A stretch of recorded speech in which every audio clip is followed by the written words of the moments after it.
Hey guys, so today I'm going to do paneer tikka masala. Now it's a very popular dish, Indian dish.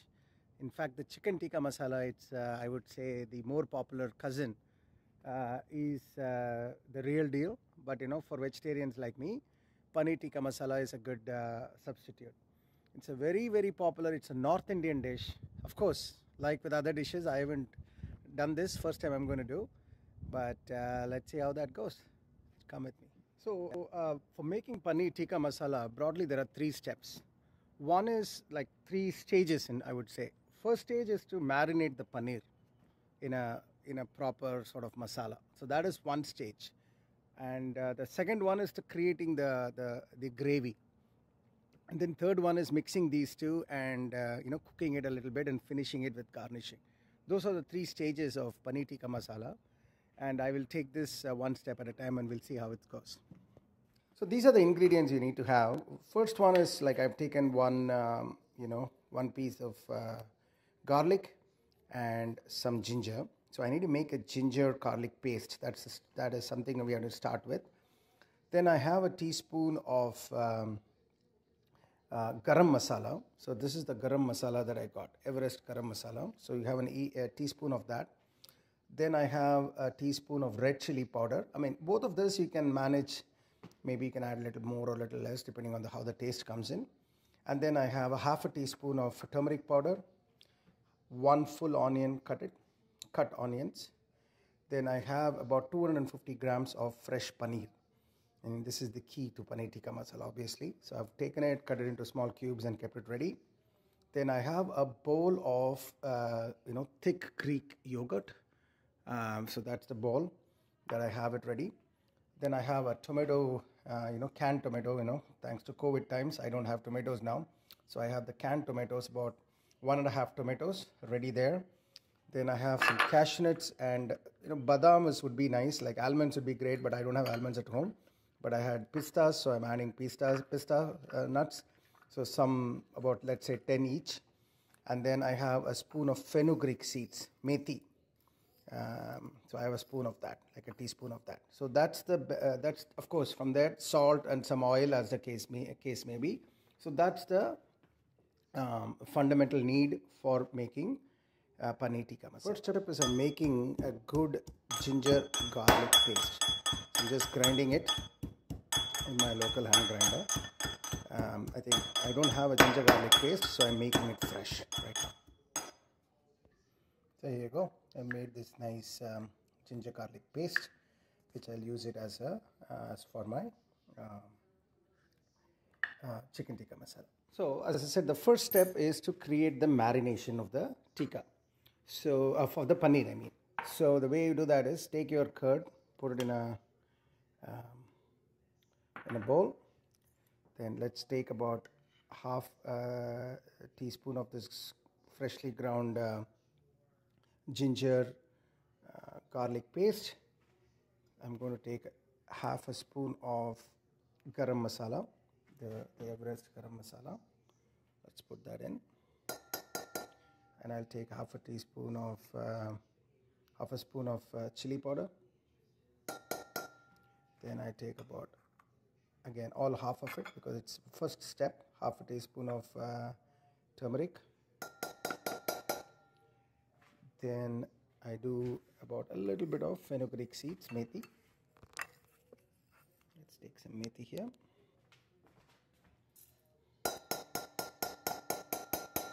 I'm going to nicely mix it.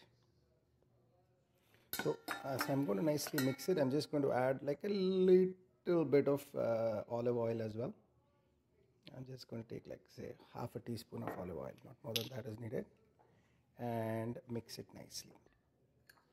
After mixing nicely, this is how it looks. A nice flavor, it's all mixed nicely with the curd, and we're ready for the next step. You have done it, then you can add the paneer onto the curd mix.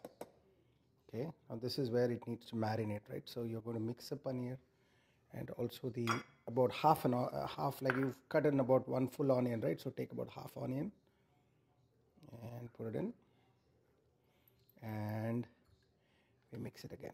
And this time when you're mixing it, don't put too much pressure because we don't want the paneer cubes to cut and disintegrate.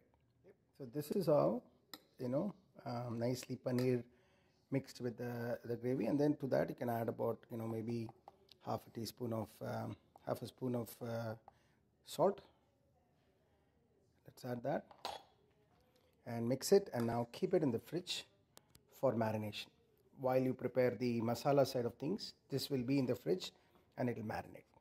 Okay, next step is let's get the gravy ready. So heat a pan, maybe 1 teaspoon of oil, or a little bit, 1.5 teaspoon of oil,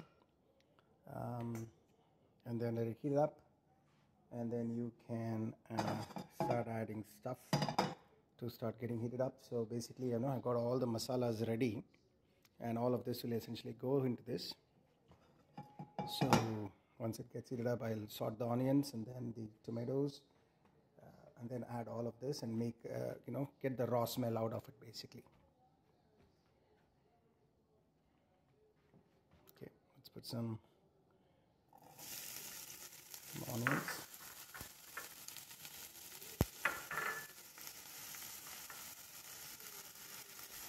As the onion is getting fried, I'll also put the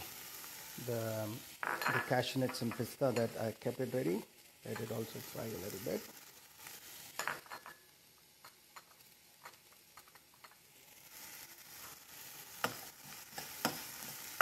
And I wait for this to get fried a little bit before we add tomatoes, because tomatoes will get roasted very quickly, so we don't want that to get burnt.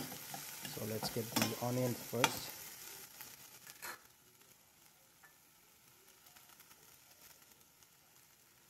Yeah, as it is nicely getting it, I'm going to add the tomato puree that I have. As I said, right, this is tomato puree. Ideally, it would be nice if you had a tomato, which I don't have right now. I'm using the canned tomatoes, basically, not the tomato puree, the canned tomatoes. And to this, I'll add all the masalas. So the remaining garam masala that I had, the turmeric powder, and the chili powder. Now I feel like it's a little bit more, so I'm just going to only put half of it. Later on, if I want, I can always add it. And then mix it nicely well. Add a little bit of salt, and then we are good to go. So I'm adding about half a teaspoon of salt, and cook it and fry it. So we basically saute it for a few minutes till the raw smell goes away. That is the key here. But you already start getting fantastic smell because of all the garam masala and all that you've already added. So it smells beautiful, but wait for the raw sort of smell of tomato or onion to go away. That's the key. That's really what we are doing right now.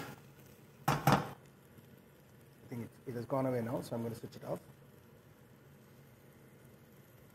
So the next step is I've taken all the sorted vegetables and I've put it into the blender, bin, and I'm just going to blend it. Only thing is I waited for some time for it to cool.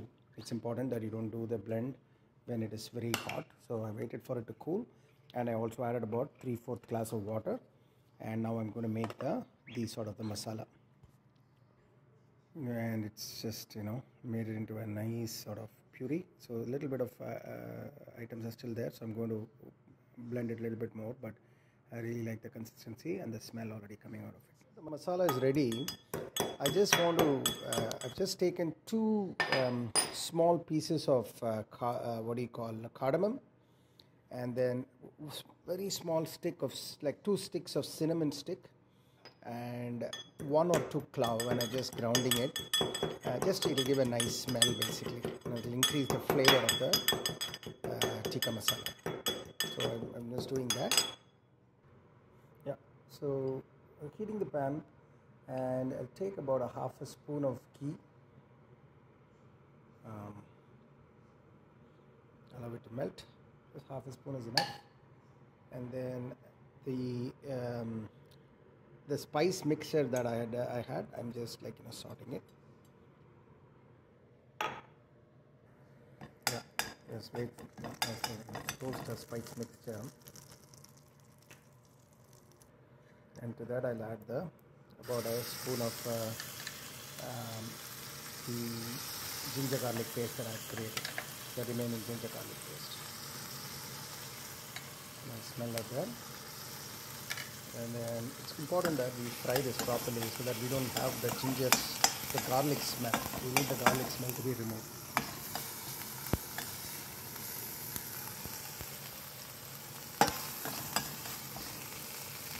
That's what we'll do. And to this mix we will add